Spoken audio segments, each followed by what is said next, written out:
Welcome to the Purpose Cycle podcast. This podcast helps listeners realize and manifest their dream lives. Here's a little taste of what we've got in store for you today. The key, kind of like with sports, you don't want to focus on the special tricks. You want to focus on getting the fundamentals right. Are you running every day? Are you eating the right things? Are you coordinating with the right team? Same thing with public speaking. Start with the basics. Pauses, silences. Are you saying filler words? Eye contact. And then over time, you work your way to it. So that's part one. How would the world change if you were exceptional? Most of the language we associate to communication, Jonathan, is negative. Crap, I gotta get a presentation, it's a chore. But if we start thinking about how the world would be different if we were exceptional communicators, that's when we start to see the fruits. That's when we start to see the results. Hello, everyone, and welcome to the latest episode of the Purpose Cycle podcast. My guest today is the founder of Master Talk, a YouTube channel of over 6,500 subscribers, which helps viewers develop the art of public speaking and deliver their message with true impact.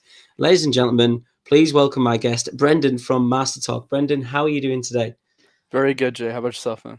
Yeah, great. Thank you. Yeah, and I'm really pleased to have you on. Public speaking is something in which I'm developing my skills in, having done the podcast, but something that I really want to get into as my career develops in this sort of field. So I'm really excited for today's episode, and I'm sure that listeners as well will take a lot of impact from this show. Too kind of you, brother. It's great to be here.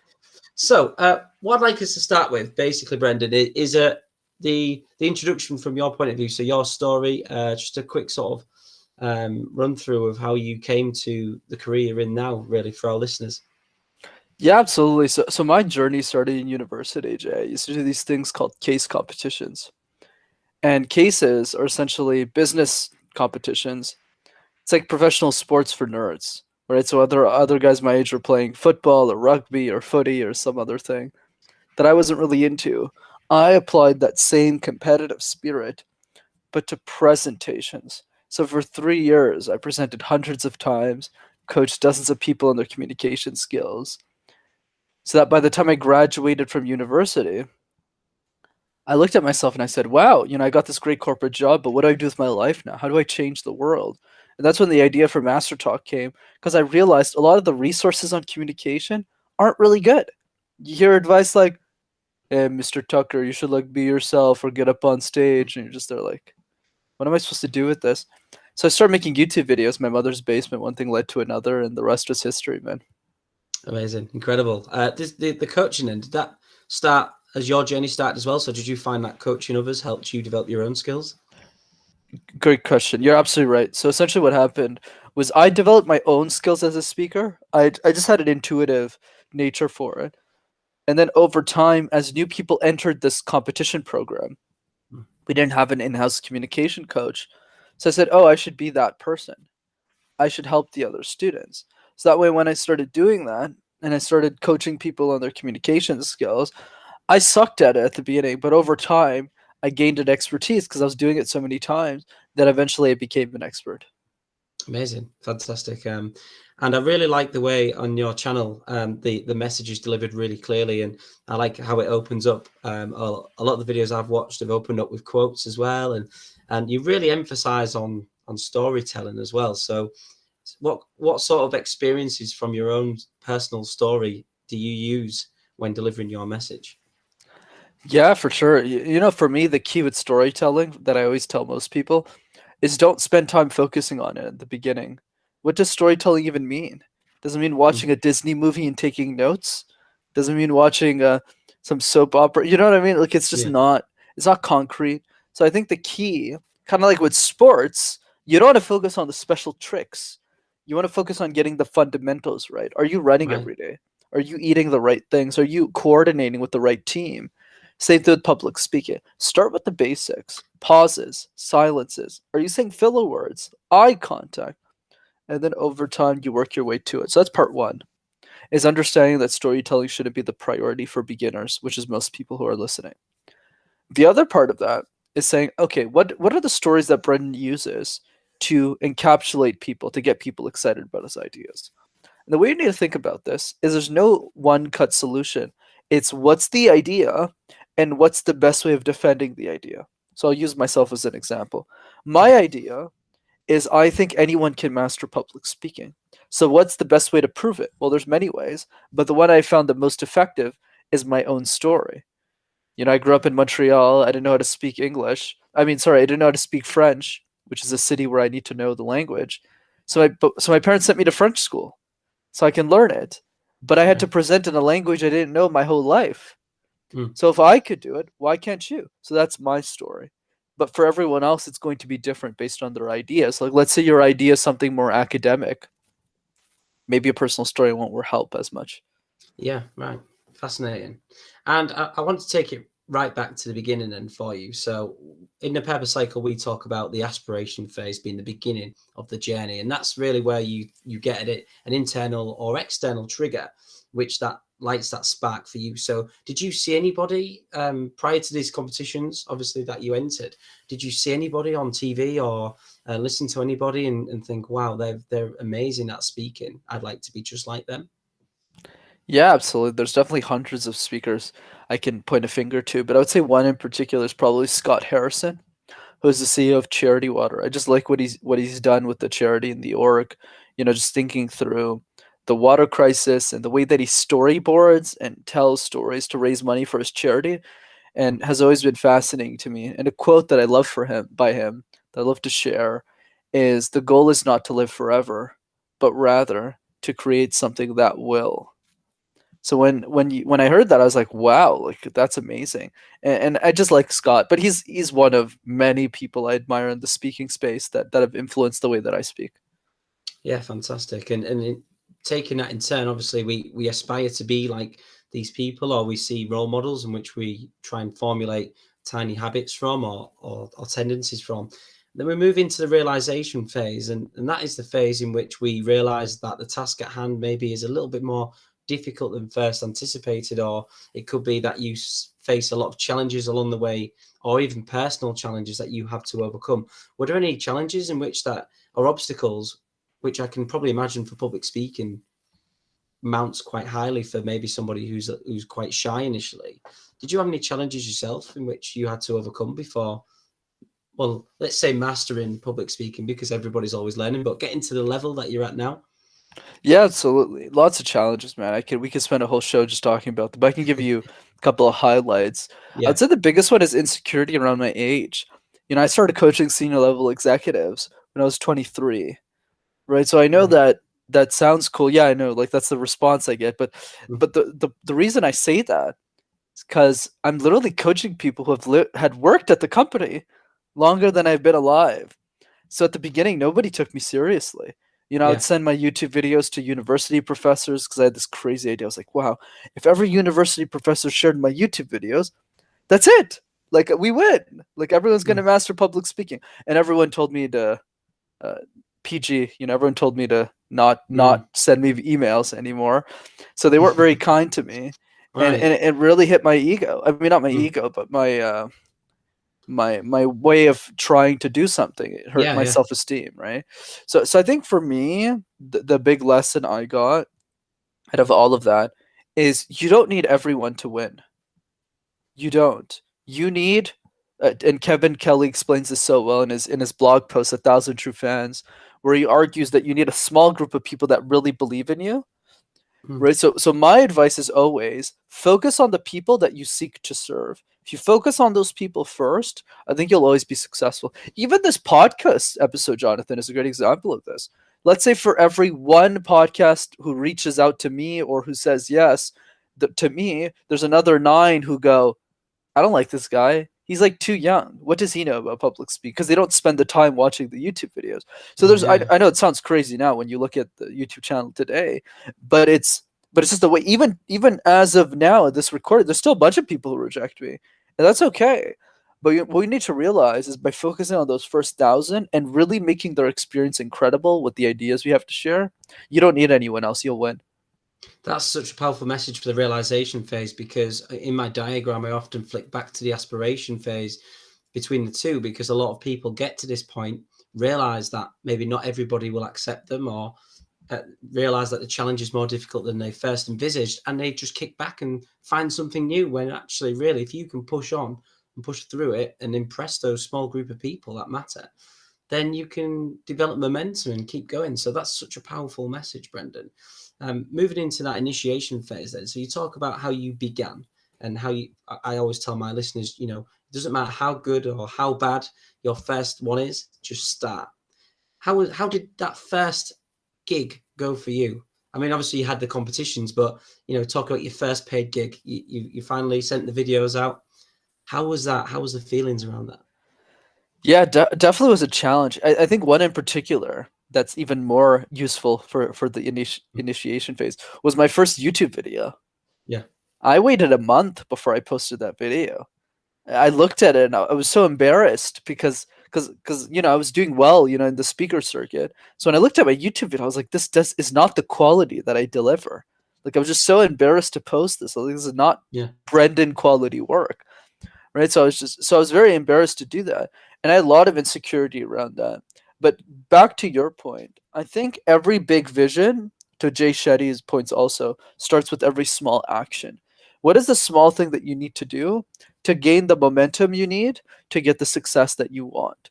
So for me, it was simple. It was, okay, Brendan, don't worry about the editing. Just post a video on YouTube. That was the hardest thing for me. I Yeah. argue, like my whole YouTube channel, that was the hardest thing. Because if I had done that in 2017 instead of 2 years ago when I started, I would be a lot more successful today. Like a lot more, right? Just Mm. because of how YouTube has matured as a platform. But after that, Jonathan, it was okay, now post once a week. No editing, no optimization, no titling, just post once a week. Then it was do this for 6 months. Then it was hire a production team. And then on and on. And now it looks the way it does today. So that's what I encourage people to think about is what are the 3 to 5 action steps that you need to take, or even the one thing that will move the ball 1%. And I do that with my content creation too. I'm actually kind of crazy, Jonathan. I write up my content 3 years in advance. So right now, Wow. 2023 is done. So how did I Wow. do that? Right? How did I do that? But yeah, no, it sounds impressive. But how did I do it? Did I sit down and write 10 scripts? No, no, no. Every single day, I wrote one video. Yeah. But if Wow. you post one video and you write one video every single day, every week you have 7 videos. And then if you do that for a year, that's 300 plus videos. That's 7 years of content. So it wasn't about, to your point, it wasn't about saying, let me sit down and write 300 videos. No, it was about saying, no, no, no. I don't sleep. I don't go to bed unless I write one video. That's it. 1,000 words. Takes me an hour and a half now. Hour and Yeah. a half every day. I just did that for 6 months. That's incredible. Yeah. I That's the mean, I key. thought I was organized going 6 months in advance, but 3 years is a huge effort. Well done. And Thank you, I brother. suppose when you think about that planning phase, a lot of people do. They write down their plans and they have these grand things that they're going to do, but they never execute. So you said there about not focus on the editing, just posting it. And from when I was obviously looking at your videos before the show in the weeks leading up, I noticed obviously the Gary V one because I'm a big fan of Gary V myself, and you see this finished article, and people expect to be there. So how long did that sort of process take you in your head to think, actually, I'm quite comfortable being where I am right now because I know in 3 years' time I'm going to be so much better because of progress. Yeah, that's an interesting balance, right, Jonathan? Is like one side is vision. Yeah, You're like, okay, I want to be a professional actor. I want to be in the Super Bowl. I want to win but the other side is execution, right? Like, do I actually have the internal skill set and the action steps to get there? Because remember, you need both. There's a mm, great quote that I don't remember who thought of, which is the following: vision without execution is hallucination. And I'll repeat that again. Vision without execution is hallucination. If you have the vision, you don't have the execution, you go nowhere. You're just hallucinating. And if you have the execution but you don't have the vision, you're still hallucinating. You're just running in circles. yeah, So the trick is you wanna balance the two by saying, what are my dreams? And how do I compare to everyone else who's achieved the dream? And comparison doesn't mean comparing the wrong things. Oh, this person has more money than you. Of course they do. They achieved the dream, right? It's not, but what you need to start comparing is what are the action steps. This is what I call don't say wow, always ask how. Never look at people like Kobe and go, wow, Kobe Bryant, he's amazing. He is, or he was. But rather say how. Okay, he wakes up every day at 5 a.m. He throws 300 hoops every single day. Do you want to do that? Most people go, no, I don't want to do that. For 10, 15 years. I don't want to do that. Done. But even if you are willing to do that, do you have the genetics? That's why self-awareness is so important. So for me, and that's why for me, self-awareness means make a list of all the weaknesses you have. Because if you don't understand your weaknesses, in my opinion, you are not self-aware. Right? So when you play on that logic, it was simple for me to realize, okay, I have the vision for Master Talk, but I also have the execution. And the reason I have the execution, even if I'm not there today, is because of what I've done in public speaking and how I've progressed as a speaker. So I was like, if I could do that in public speaking, why can't I do that on YouTube? So it just made sense to me in that way. And when you compare me to people who I want to be, Gary Vee, Tom Bilyeu, all those people, Lewis, just go look at their old videos. They sucked 10 years ago. So if they sucked, I can suck too. So by looking at other people and their achievements, people who, because remember, every goal that you have, somebody else has already achieved. And you can do all those action steps and you have the self-awareness to know you can beat them or be as good as them, then you go for it. In the same way that you have the self-awareness not to pursue certain things. Like you don't see me competing against Russ to try to be a musician. I can't beat the guy. Right? He's nuts. Right? Whether it's Russ or anyone, any artist, Justin Bieber, anybody. Yeah, I could write 100 songs. I can't beat these guys. Like they just have the genetics, they have that skill that I don't. So I hope that adds more layer. So here's a message from one of our new sponsors, True Form Clothing. True Form Clothing are a gymwear brand, and their focus is making sure that you can perform to the very best of your abilities whilst in the gym and provide comfort when you're not in the gym. The amazing range of men's and women's clothing that they have on offer is truly mind-blowing, so I very strongly suggest that you go and check it out using the link in my Instagram bio, and you can also get 10% off using the code JOHNT10. So that's JON, the letter T, and the number 10 to get 10% off, and it will massively help out the podcast as well. But the comfort, the style, and the performance all speak for itself. Really high quality clothing. Big thank you to True Form Clothing for believing in the podcast and deciding to back us as well. So go and check them out at trueformuk.com. Yeah, it certainly does. And I'm quite guilty of the saying wow instead of asking how, especially watching. I'm a huge fan of Impact Theory, and I've watched so many of Tom Bilyeu's videos, and I would love to model this podcast on that conversational and impact talk. I mean, I mentioned impact quite a lot in my podcast, and that is something definitely that I need to take on board to see how he does it, because he appears so driven, so motivated, so relentless, and it's almost intimidating for a lot of people to say, well, I don't know if I can get to that level. So I mean, for me, I'm pushing through, and I'm every single day trying to sort of pursue that act of excellence in a way.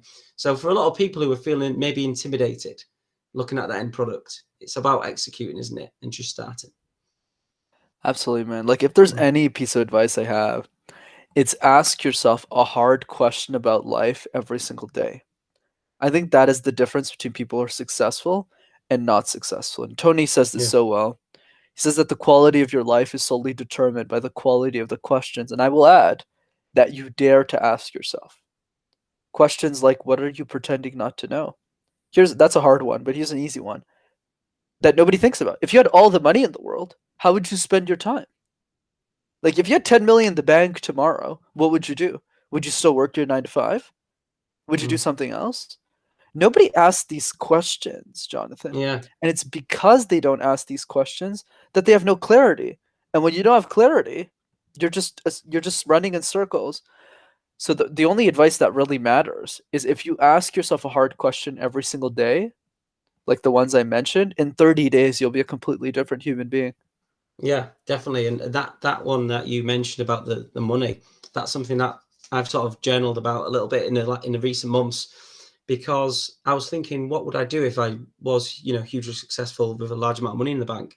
And it would be making podcasts, posting blogs, speaking, and it would be trying to spread a message. So I thought, well, let's start as I am now, as a hobby, and hopefully acquire those paid gigs in the future, because hopefully I will refine a skill set and become better at what I do. So, the passion's definitely there, I completely agree with you about asking difficult questions. And that takes us nicely into the creation phase. So the creation phase is your day-to-day sort of bread and butter, working hard and asking those difficult questions every day, but as well, executing and performing. So what does the typical day, Brendan, look like for you? I know you've always you've previously mentioned planning. What else does it involve? Absolutely. So the key to planning, man, is simple. What are the top 3 priorities in your life? Not top 10, not top 30. There's too many goals. If you have too many goals, you won't execute. 3 goals, that's it. And then based on those 3 goals, and only those 3 goals, how are you prioritizing your time around those 3 things? That's the way that I think about it. So for me, my number one priority is growing my YouTube following on Master Talk. Because Right. I know if that's successful, there's going to be a bunch of people who can't afford me who can still take advantage of my information, learn something, grow, and that's my legacy. So Yeah. that's my focus. Even if my coaching business does well, that's the focus. So around that, what do I need to say yes to make that bucket of my life more successful? So saying yes to podcasts is one of them. Being more on Clubhouse, creating content more in advance, thinking through my strategy, etc. So my day to day is, geez, I don't work 9 to 5. Let's put it that way. But I probably spend a long time just running through meetings, Mm. probably. Whether it's Clubhouse meetings that I'm in, whether it's podcast interviews, whether it's writing scripts, whether it's thinking about my YouTube channel or coaching my clients. That's probably what my day to day looks like. But yeah, I do work pretty hard for the goals that I want, right? So Yeah. that's the key. So let's say, as an opposite example, let's say your goal is to spend 3 days with your family a week. My reply is always, why are you only spending two? Right? So it's all about that clarity and prioritizing your time around that. Yeah, yeah. And in terms of the creation phase, there's something that I've wanted to ask you actually regarding social media, technology, phones. Do people come to you, find it really difficult to communicate because of the world that we live in now? Yeah, there's definitely some people who struggle with communication, but I think the key is people have struggled always. It's just the mediums of that have changed, Right. right? So in the same way, like how 30 years ago we used to show off our status as humans through cars and houses and really nice clothes. Today, that's social media, right? We showcase that same. We're still the same humans. It's just now the way that we showcase that status is through Instagram posts, making our lives look perfect even if they're not. So that's just changed, but the principles have stayed the same. So public speaking and communication is the same. Yes, there is an argument that can be made that since a lot of communication is text now, we're practicing communication less. But there's also a very positive side to social media that I always want to emphasize, which is now is the easiest time in history to meet the people who have the same purpose, the same values as you do, Yeah. which is crazy. Like just the fact that we're here having this conversation blows my mind. Yeah, it's Right? It's like crazy. it's nuts. You like come on a website. It's like, oh, let me just be on your show. And you're like, oh, I like this, sure, and we just get connected. That matchmaking, right, service between people who are aligned energetically and have the same values at scale now has never existed before, and because of that, we can communicate with people who we actually enjoy speaking with, which means we're going to be more incentivized to practice. So I think for me, the lesson is use it like a tool. If you have a screwdriver, you put it in a wall, it's not going to do anything. But Mhm. if you know how to use the screwdriver properly, you're going to get a lot of great results from it. Bodybuilding Warehouse is a nutrition company that offer a wide range of health products that will allow you to perform at your very best. Now, in terms of recovery, in terms of general nutrition, I believe that is the foundation to building a healthier life, both physically and mentally. And Bodybuilding Warehouse have you covered in all of those departments.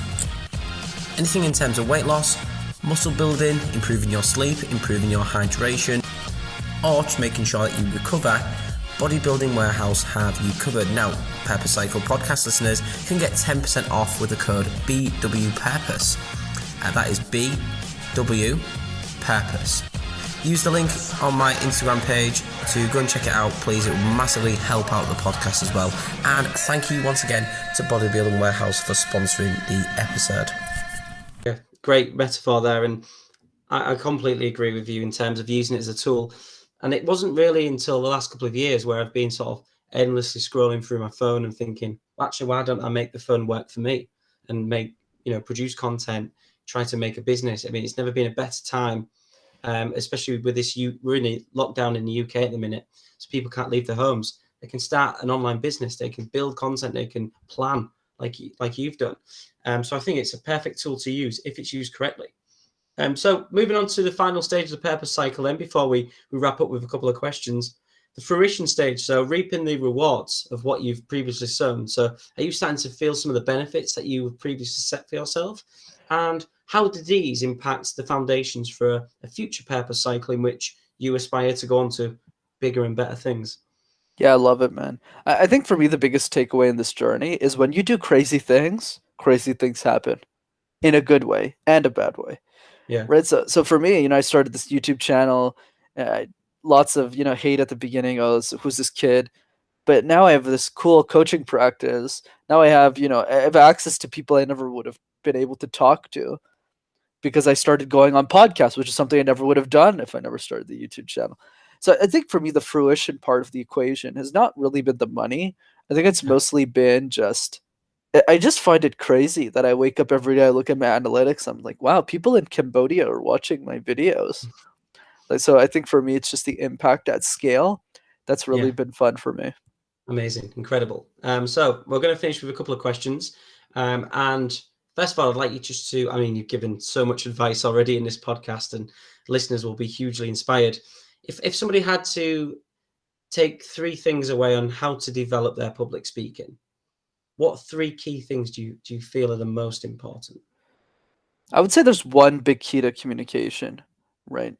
And then for those of you who want to check it out, there's a bunch of other stuff I got. But I think there's one question because I really want people to take action. And the question is around the fear of public speaking. How do you get rid of it? The question is, how would the world change if you were an exceptional communicator?